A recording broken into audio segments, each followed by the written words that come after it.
spent weeks begging my girlfriend to wear a dress to my brother's wedding, and almost destroyed our relationship over it until strangers on the internet made me realize I was being a complete idiot, and she was right the whole time. I, 29M, have been with my current girlfriend Lisa, 28F, for a little bit more than 2 years. She's a self-made woman, incredibly successful in everything she does, work, sports, etc. She's the most intelligent, kind, funny, generous person I have ever met. Each and every day I am amazed at the luck I had to get such a girl to love me. She's a very down-to-earth girl, and prefer the outdoors to fancy outings. She hates everything fussy and she's a bit of a tomboy. I never saw her with makeup, or with something fancier than a ponytail. She's self-employed and mostly wears jeans, t-shirts and hoodies, even wearing dress pants and a blouse for meeting clients is a huge event. Since my previous girlfriend was a typical girly girl pink princess fashionista drama queen, don't get me started, I find Lisa extremely refreshing. As for our relationships, I moved into her house last year, and was thinking about proposing sometime next spring. However, with the current state of affair, I don't know what to think about, well, everything. We've been invited to my brother's wedding. It's a very formal, black tie event in the classiest venue around town. When I told Lisa we would have to go shopping for clothes, she expressed her disdain for formal events. I jokingly told her I was looking forward to the wedding so I could see her for the first time all dressed up, in a beautiful dress, heels, hair done etc. She looked at me like I told the least funniest joke in the history of mankind and said she's not going to wear a dress. Period. No discussion. I said it's a black tie event, so every woman will wear a dress. She said I don't understand. She doesn't wear dresses or skirts. She doesn't wear makeup. She doesn't wear heels. At first I thought I could persuade her, but she the queen of stubbornness, one of her bigger qualities sometime becomes her biggest fault. I talk about her reactions to her parents. They laughed at me when I told them I might be able to persuade her to change her mind. They told me the last time Lisa wore a dress, she was maybe 5 years old and even then it was an hassle to get her do it. After that, she threatened to disrobe if someone forced her to wear a dress. Even her beloved grandparents couldn't convince her to wear one. Her friends told me the same things, they stopped trying long ago. I tried to have a serious discussion with Lisa to find the source of her disdain against dresses and skirts. Maybe there's a hidden trauma or something? I probed and asked. All I can get is I don't wear dresses because I don't like wearing dresses. Same thing with heels and makeup. Every day it's the same reason over and over. I thought maybe it was some weird case of body shame, which would be a shame in itself because she has a killer body. I tried this approach but she saw right through my strategy and assured me she knows she would look stunning in a dress, she just don't wear dresses.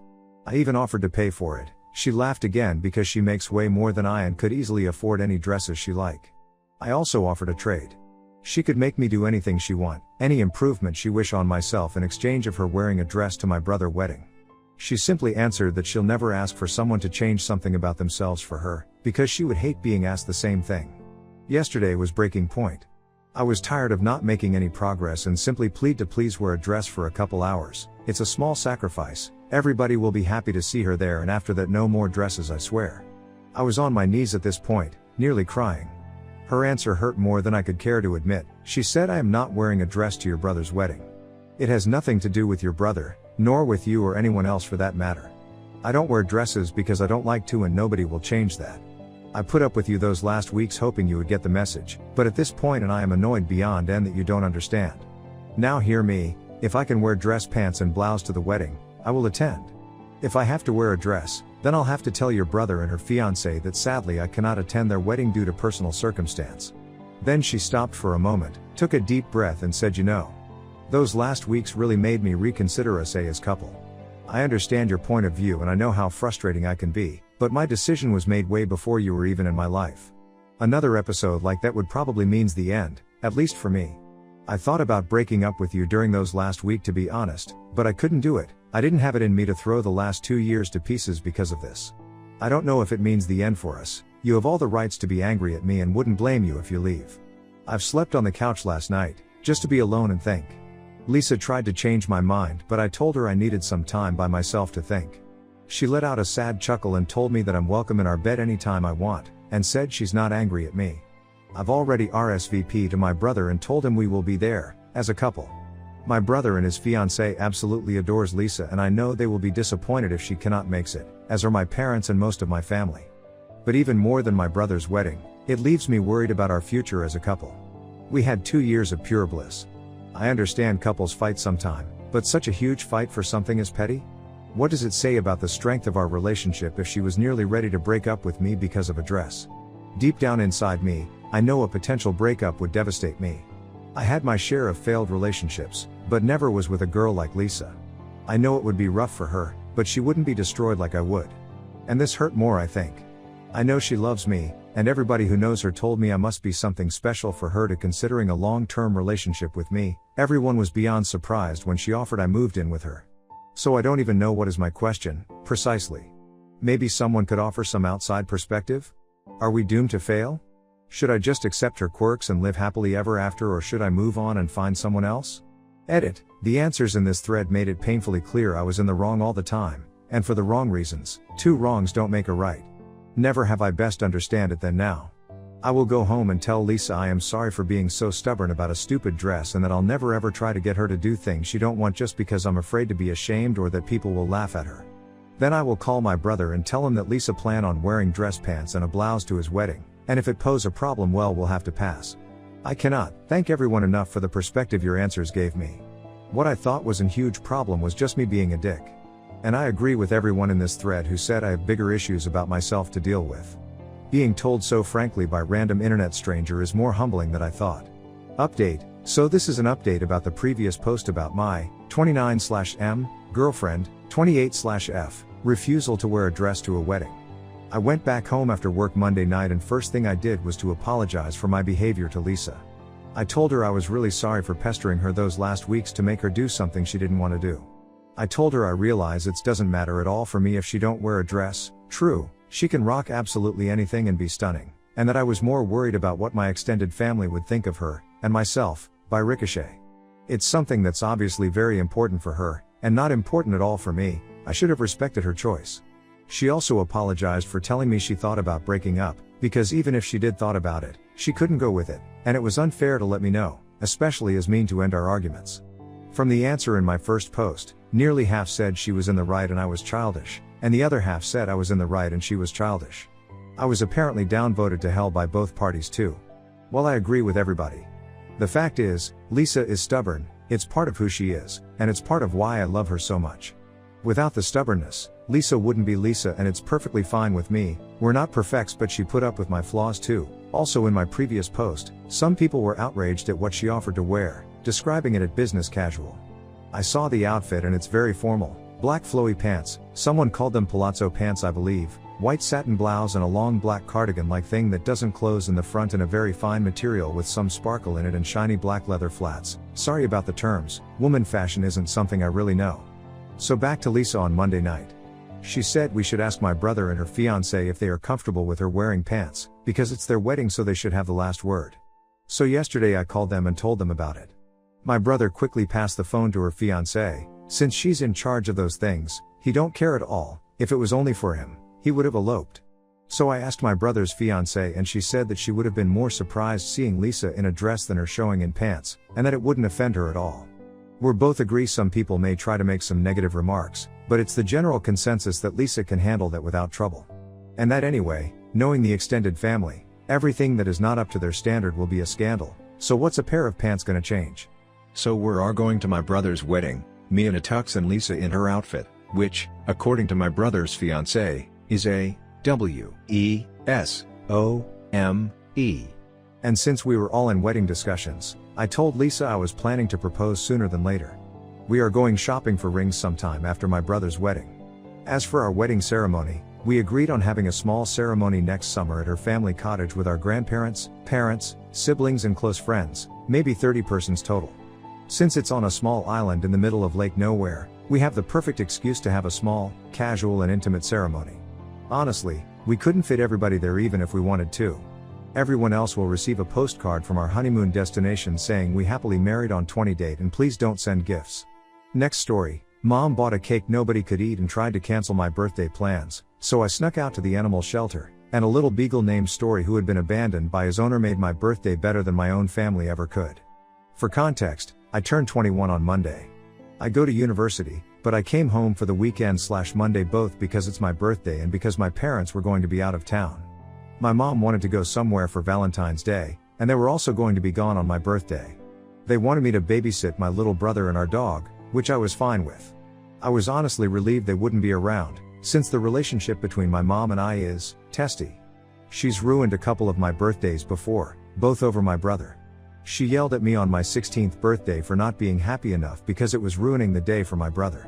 She also yelled at me on my 20th because I wanted to have a private dinner with my parents and she wanted to bring my brother. I was glad she wasn't going to be around, and I started making plans to celebrate my birthday as I wanted. I was going to walk dogs at the local shelter because the weather is supposed to be fantastic and I love the dogs. I didn't want cake, so my sister and I were going to go to an Asian bakery to get some red bean mochi, my favorite, and try these good-looking matcha lattes. I was also going to go into the city with my best friend and check out some cool thrift stores, and maybe try alcohol for the first time. My mom would never allow it. My parents were supposed to leave Thursday night. But my mom changed her mind on Monday and decided that an exotic trip would be too expensive. They just bought a 9K hot tub because my mom was jealous of one that my dad's friend had, and they went to a pro game in a nearby city instead. They're just going to be gone for a night. We're already off to a bad start. My mom ignored that I want mochi and bought a cake, which is nice, but it's a kind I don't like. I got really sick after eating it once, and both her and my sister can't eat gluten. Plus my dad and brother don't like it that much either since it has coffee in it. So it's a cake that no one can eat or no one likes. Yay! We had another bad incident earlier because I walked dogs after work as I'd promised to do 2 weeks ago, thinking my parents would be out of town and my brother and dog would be watched by my aunt. I even double-checked with my aunt to make sure that she was fine with this. My parents got wind and were pissed. I got 3 angry phone calls and 1 text from mom saying that I am too old to be this irresponsible, leaving my brother and dog with my aunt, and to realize that my actions affect other people. Which, yeah, I guess I could have called my parents first. But they don't like that I volunteer at this shelter. My mom especially thinks that I care too much about these dogs. If they had it their way, they wouldn't want me at the shelter ever again. Then this evening I got a series of texts from my mom and my sister. Mom and dad might go to a church in this city they're at now, because this homesteader Ruby Frank-esque YouTuber goes there and my mom is obsessed with her. Like, she wants our house to look like hers, and she wants to see this lady. Which, I mean, whatever floats her boat. But she wants my sister and I to stay home and babysit our brother and dog, and not to leave until she and dad get back. Tomorrow is the day we were going to go to the Asian bakery to get our mochi. We can't go in the afternoon because my sister has to go back to her uni town. We have told mom this. She just forgot, I guess. So am I right to be upset about this entire situation? I can't celebrate my birthday like I'd planned and I'm being expected to prioritize my brother above my birthday. Am I selfish for thinking this is wrong? AIO for being upset? Comments where Op has replied. Comment 1. Leave. Your mom blatantly ruins your birthday every year. Leave now, go permanent, no contact. Block her and anyone else that's not on your side from your phone and social medias. Have a fun day to yourself, have a great birthday also. Save your mental health for her ridiculousness. Oop. Thank you, smile, and unfortunately that is not going to be very easy. I am on my family's auto and health insurance and they support me financially. When I am done with school and can live independently, I will limit my contact. Comment 2. Just out of curiosity, how old is your brother? If you're 21, does he really need a babysitter? I'd suggest your parents hire one for him or let him hang out at a friend's house. Oop. He is 17. He is on the autism spectrum and functions at about the level of a 10-year-old. He does know how to make food and take care of himself, but he definitely can't be left by himself for an entire weekend. Update 1. First of all, thank you to everyone who commented on my last post. I really appreciated it and I can't thank you enough for your support. Today was my birthday, so I figured I'd just write a bit and say what all went down. My plans changed slightly, as things with my friend fell through last minute. But instead of telling my parents this, I went to the animal shelter, that they don't like me going to, and walked dogs there for a couple of hours. Then, when I was on my way to leave the shelter and get my birthday drink from Starbucks, I heard this little beagle whimpering and I asked the staff if I could take him with me. So I did. I got my drink, he got a pup cup, and I walked him for a mile out in this backroads area. He had a blast. Then we went to another coffee shop for another birthday drink, got another pup cup, and went for another walk. He had his head in my lap on the way back to the shelter. I felt so happy. After that, I went and got a third drink from a third coffee shop, yay free drinks, and then went and visited the same aunt who babysat my brother. We went for a hike and watched the Olympics. I did get an angry text from my mom, as she had found out that I wasn't with my friend and was upset that I hadn't told her what my new plans were. I just ignored it. Then my dad texted and asked if I could come home, as my mom wanted to see me. I made it home about 7:30. Mom wasn't too happy, but she was definitely trying to keep it subtle. She didn't greet me and was very pointed with her questions. She wasn't happy that I hadn't told her earlier about my plans falling through, because she would have taken me out to lunch. I did not want her to take me out to lunch, I didn't tell her that. She also didn't seem happy that I spent the day at the shelter. But she didn't yell at me, which I'll take. I watched some more Olympics with her and then got ready for bed. She and I then got on the subject of coffee. My sister and I go out for coffee once a week, sometimes I pay for both of our drinks, and she got upset that sometimes I pay for both of us. It started with her saying that I shouldn't pay when I'm the only one who drives us places, which is true, I'll admit, but then turned into her talking about my future medical school and how I'm going to be in debt and how coffee adds up in the long term and it's going to make me broke. She then got mad at my dad for saying that my sister and I could discuss our coffee arrangements like the adults we are. She said loudly that dad's a coward who avoids confrontation when he went into the other room, then got upset with me when I said that was better than him being like one of the husbands on her reality shows. I was getting sick and tired of things, so I just eventually told her that I would talk to my sister and we would pay for our own drinks all of the time from there on out. She didn't seem too satisfied, but she didn't push things. I'm just worried now that she will get mad at my sister, who will get mad at me for telling mom that I've bought her drinks sometimes, and, yeah, it's a whole thing.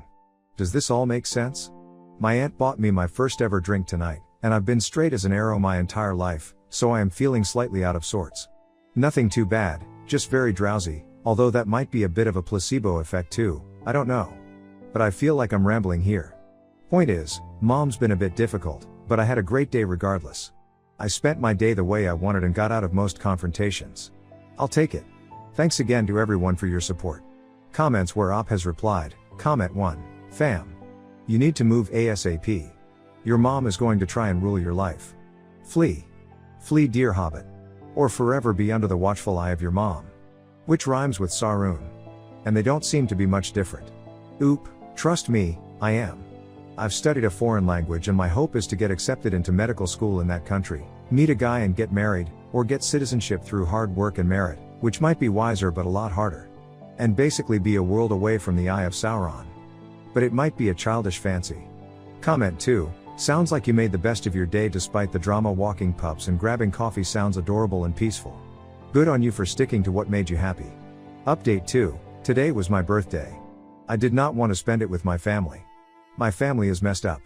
My mom is either mentally unstable or just plain awful, I'm not sure which. She's ruined several birthdays past. I couldn't let her ruin this one. So I did what anyone might do and ran away to the animal shelter to walk dogs. This is Story. The shelter calls him Aries, but he only responds to Story, his name, before he came to the shelter. He's about 2 years old and a beagle mix. He's been at the shelter a little less than a year. His owner was evicted from their house and let him loose in the streets. He was found and brought to the shelter. The old owner reached out to the shelter and told them the story of Story. Said old owner would come and visit Story once a week until, for whatever reason or another, he stopped. This dog is quite the critter. He doesn't do any tricks or respond to requests when he's called Aries. But if you call him Story, he'll obey your every command. He loves other dogs and whimpers whenever he's not allowed to go over and play, even if the other dog is a 95-pound staffy. He is a perfect hunting dog and practices his death shake on any scrap of cloth he can find, whether that is a blanket, his leash, or my favorite sweater sleeve. He attempts to hunt any small animal, be that a squirrel, ferret, rabbit, snake, mouse, or cat. He is distraught when he is not allowed to kill them. He would make the perfect hunter, I'll say that much. But as I was about to leave the shelter today, Story saw me and started to whimper. He looked so miserable that I couldn't just leave him. So I took him with me. First we got my birthday drink from Starbucks and a pup cup for Story. Then I took him up to some old pasture outside of town and ran through it with him. We then went to another coffee shop to get another free drink and another pup cup, and went on another walk in town. Oh, he had a ball. He dug through an old badger den, tried running into a culvert, had to be dragged away from a muddy creek, rolled around in dead grass, tried hunting a rabbit, found a dead snake, splashed around in some puddles, and ran until he had no energy left. His tail never stopped wagging. And on the drive back to the shelter, he put his head on my lap and smiled up at me. I think that was the happiest I'd felt all day. And so, I was able to have a wonderful, happy, and peaceful birthday, thanks in no small part to Story. Who needs family when I have Story?